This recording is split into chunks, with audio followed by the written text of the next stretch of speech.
आप देख रहे हैं डार्क फाइल्स।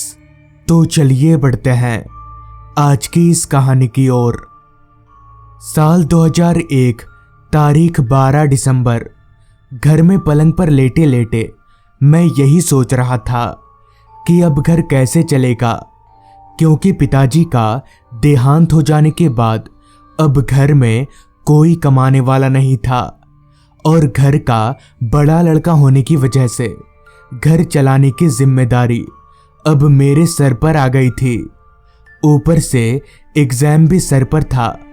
पलंग पर पड़े पड़े अभी मैं ये सब सोच ही रहा था कि तभी मेरे फोन की रिंग बजी।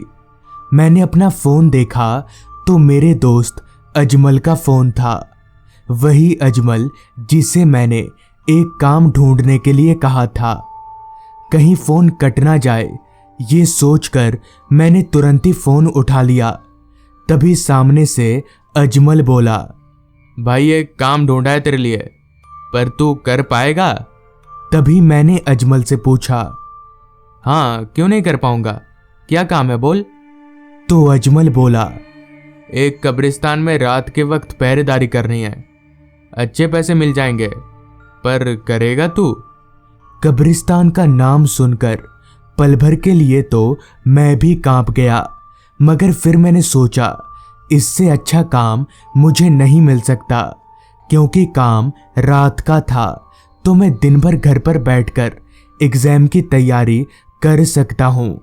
यही सब सोचकर मैंने अजमल को हाँ कर दिया, जिसके बाद अजमल मुझे उस कब्रिस्तान में ले गया जहाँ मैं काम करने वाला था।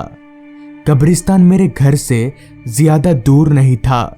वो कब्रिस्तान बड़ा तो था ही, साथ ही साथ तीन तरफ से जंगलों से घिरा हुआ था। कब्रिस्तान के एक कोने में एक छोटा सा कमरा था जहां से पूरा कब्रिस्तान दिखता था और मुझे रात 8 से सुबह 8 बजे तक उसी कमरे में रहना था। कमरे के अंदर एक टेबल और एक कुर्सी के अलावा कुछ भी नहीं था। खैर, तनख्वाह से लेकर रहने की व्यवस्था तक सब कुछ तय हो जाने के बाद मुझे आज रात से ही काम शुरू कर देने के लिए कहा गया। मुझे आज से काम शुरू करने में कोई ऐतराज नहीं था, जिस वजह से मैं भी राजी हो गया। ठीक रात के 8 बजे घर से अपनी किताबों को स्कूल बैग में भरकर मैं निकल पड़ा उस कब्रिस्तान की ओर। मैं अपनी किताबें वहां इसलिए ले जा रहा था ताकि मैं वहां बोर ना हूं और काम के साथ ही साथ एग्जाम की तैयारी भी हो जाएगी। कुछ देर बाद मैं उस कब्रिस्तान के पास पहुंचा। रात के उस काले अंधेरे में कब्रिस्तान के अंदर का नज़ारा निहायत ही डरावना था। कोहरे ने पूरे कब्रिस्तान को अपने आगोश में ले लिया था। खैर, मैं कब्रिस्तान का दरवाज़ा सरकाकर अंदर घुसा और अपने कमरे की ओर बढ़ने लगा। जैसा कि मुझे बताया गया था कि रात 8 बजे के बाद गेट पर ताला लगा देना है, सो मैंने वैसा ही किया। कमरे में जाकर मैंने टेबल पर रखा, ताला उठाया और वापस बाहर आकर कब्रिस्तान के मेन दरवाजे पर मार दिया, जिसके बाद मैं अपने कमरे में आ गया। कमरे के अंदर सिर्फ एक टेबल लाइट ही जल रही थी, तो मैंने उसी टेबल पर अपना बैग रखा और कुर्सी पर बैठकर किताब निकालकर पढ़ने लगा। ठंड अपनी इंतहा पर थी और बीच बीच में चल रही सर्द हवाएं शरीर को कांपने पर मजबूर कर दे रही थीं। टेबल के ठीक सामने जो खिड़की थी, उस खिड़की से मैं पूरे कब्रिस्तान का बीच बीच में जायजा ले रहा था। जैसे जैसे उस कब्रिस्तान में रहकर मैं वक्त बिता रहा था, वैसे वैसे मेरा डर भी कम होता जा रहा था। मगर मुझे कहाँ पता था कि अभी तो खेल शुरू ही नहीं हुआ है। रात के 10 बज चुके थे और अब तक सब कुछ ठीक ही चल रहा था। कब्रिस्तान के उस खामोशी वाले माहौल में मैं बहुत अच्छे से पढ़ पा रहा था। अभी तक मुझे किसी भी तरह की कोई तकलीफ पेश नहीं आई थी, मगर तभी बाहर से आती एक आवाज़ ने माहौल की खामोशी और मेरी हिम्मत दोनों को तोड़ दिया। भाई साहब, जरा इधर आएंगे? आवाज़ सुनकर मुझे बहुत ज़्यादा हैरानी हुई, क्योंकि मुझे अच्छे से याद है कि कब्रिस्तान में आते ही मैंने बाहर वाला लोहे के गेट पर ताला बंद कर दिया था। तो फिर कोई कब्रिस्तान के अंदर कैसे आ सकता है? कहीं कोई चोर तो नहीं? पर अगर कोई चोर होगा तो मुझे क्यों बुलाएगा? ये सोचकर मैंने एक लंबी सांस भरी और अपने कमरे के दरवाजे की ओर बढ़ने लगा। कमरे का दरवाज़ा खोलकर मैं बाहर निकला तो मेरी हैरानगी की कोई सीमा ना रही, क्योंकि ठीक मेरे सामने एक लड़का खड़ा था। उम्र यही कोई 22-23 साल की रही होगी। उस लड़के के कंधों पर कफन में लिपटी एक लाश थी। जिस कफन से उस लाश को ढका गया था, वो कफन पूरी तरह से खून में सना हुआ था, जैसे वो सफ़ेद कफन ना होकर लाल कफन हो। तभी मैंने कांपती हुई आवाज़ में उस लड़के से पूछा, क्या हुआ था इनको? और तुम अंदर कैसे आए? तभी उस लड़के ने अपने कंधे पर से उस लाश को ज़मीन पर रखते हुए कहा, दरअसल ये एक आदमी की लाश है। बेचारा रेल पटरी से गुजर रहा था और तभी पीछे से एक ट्रेन इसे काट कर चली गई। इसका इस दुनिया में कोई नहीं है। मैंने इस कफन को इसके शरीर पर इतना कसकर इसलिए बांधा है क्योंकि इसका गला धड़ से अलग हो गया है।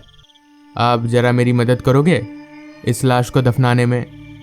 उस आदमी की पूरी बात सुनकर और अच्छे से समझने के बाद मैंने बोला, ठीक है, चलिए फिर मैं आपकी मदद कर देता हूँ। इतना कहकर एक तरफ से उस कफन में लिपटे लाश को मैंने पकड़ा और दूसरी तरफ से उस लड़के ने, जिसके बाद हम दोनों उस लाश को दफनाने वाली जगह पर ले गए और कुछ ही देर की मशक्क़त के बाद हम दोनों ने मिलकर उस लाश को दफना दिया। फिर वो लड़का अपने रास्ते और मैं अपने कमरे की ओर चलता बना, मगर मुझे इस बात का ज़रा भी अंदाज़ा नहीं था कि जाने अनजाने में मैंने कितनी बड़ी गलती कर दी है। खैर, मैं अपने कमरे में अपनी जगह पर आकर बैठ गया। मेरे सामने जो खिड़की थी, उस खिड़की से उस कफन वाले आदमी की कब्र मैं साफ तौर पर देख पा रहा था। खैर, मैंने वापस से पढ़ाई में मन लगाना शुरू कर दिया। घड़ी बता रही थी रात के 11:15 बज चुके हैं। अभी मैं अपनी किताब पढ़ ही रहा था कि तभी बाहर से आती एक आवाज़ ने फिर एक बार मेरा ध्यान तोड़ दिया। वो आवाज़ ऐसी थी जैसे कोई ज़मीन पर कुछ रगड़ रहा हो। किताब में लिखे शब्दों को रट्टा मारते मारते ही मैंने एक नज़र खिड़की से बाहर देखा तो मेरा पूरा शरीर जैसे हिलसा गया। कुर्सी पर बैठे बैठे ही मेरे पैर लड़खड़ाने लगे, क्योंकि मेरी खिड़की से कुछ ही दूरी पर वही लाश पड़ी हुई थी जिसे अभी थोड़ी देर पहले उस लड़के के साथ मिलकर मैंने दफनाया था। कफन में लिपटी उसी लाश को कब्र से बाहर पाकर मैं दंग रह गया। कहीं मेरी आंखों का धोखा तो नहीं है, ये सोचते हुए मैंने आंख मसल कर भी देखा, मगर सच में वो लाश वहीं पड़ी हुई थी। उस लाश को दोबारा कब्र में ले जाने के अलावा मेरे पास और कोई चारा नहीं था, क्योंकि मैं उस लाश को ऐसे फेंक कर नहीं रख सकता था। लिहाजा मैं हिम्मत जुटाकर अपने कमरे से बाहर निकला और कफन में लिपटे उस लाश की तरफ बढ़ने लगा। मुझे कुछ समझ नहीं आ रहा था कि ये हुआ तो हुआ कैसे। आखिर कोई लाश अपने आप ही कब्र से बाहर कैसे निकल सकती है। खैर, मैं उस लाश के पास पहुंचा और एक तरफ से पकड़कर उस लाश को घसीटते हुए उसी कब्र की तरफ ले जाने लगा। उस लाश के ऊपर कफन को इस तरीके से बांधा गया था कि उसके शरीर का एक कोना भी नजर नहीं आ रहा था। तभी मैंने उस लाश को घसीटते हुए मन ही मन में बोला, जरूर इस आदमी ने सुसाइड के इरादे से रेल लाइन की पटरी पर अपना सर रखा होगा, तभी इसका सिर्फ गला ही कटा है। अभी मैं उस आदमी के कफन को पकड़कर जमीन पर घसीटते हुए कब्र की ओर ले जा ही रहा था कि तभी वो कफन एकदम से फट गया, क्योंकि जमीन पर घिसने की वजह से कपड़ा बहुत कमजोर हो गया था। मगर अभी भी उस लाश का कमर से लेकर सर तक उस फटे हुए कफन से ढका हुआ ही था। कफन फटने की परवाह किए बगैर मैं उस लाश को घसीटता ही रहा, लेकिन कुछ देर घसीटने की वजह से कफन में लिपटा उसका आधा शरीर भी कफन से आजाद हो गया और उस लाश का कटा हुआ सर लुढ़कते हुए मेरे पैरों के पास आ गया। तो उस लाश का सर देखकर मेरे होश उड़ गए। मैं ठिठक कर 2 कदम पीछे जा गिरा, क्योंकि ये लाश उसी आदमी की थी जो इस लाश को अपने कंधों पर लाद कर यहाँ दफनाने आया था। मगर ये कैसे हो सकता है? उस आदमी ने तो मेरे साथ मिलकर इस लाश को दफनाया था, तो फिर ये लाश उसी की कैसे हो सकती है? उस वक्त सब कुछ मेरी समझ से परे था। इससे पहले कि और कुछ बुरा हो, मैं वहां से भागा और इतनी तेज भागा कि सीधे घर जाकर ही रुका। अगली सुबह जब कब्रिस्तान में लोग आए, तब मैं भी गया और सबको पूरी बात बता दी। मेरी पूरी बात अच्छे से सुनकर एक मौलाना जी ने कहा, ऐसा इसलिए हुआ क्योंकि उस लाश का जनाजा नहीं हुआ था, और बिना जनाजे वाली लाश को दफनाने से आत्मा को शांति नहीं मिलती। ये सब सुनकर मैं और ज्यादा डर गया और हमेशा हमेशा के लिए उस कब्रिस्तान के पहरेदारी का काम छोड़ दिया। तो दोस्तों, ये थी आज की कहानी। अगर आपको ये कहानी अच्छी लगी हो तो चैनल को जरूर सब्सक्राइब कर लें। तो मैं आपका दोस्त आर्यन जल्द ही मिलूंगा आपसे ऐसी ही एक कहानी के साथ।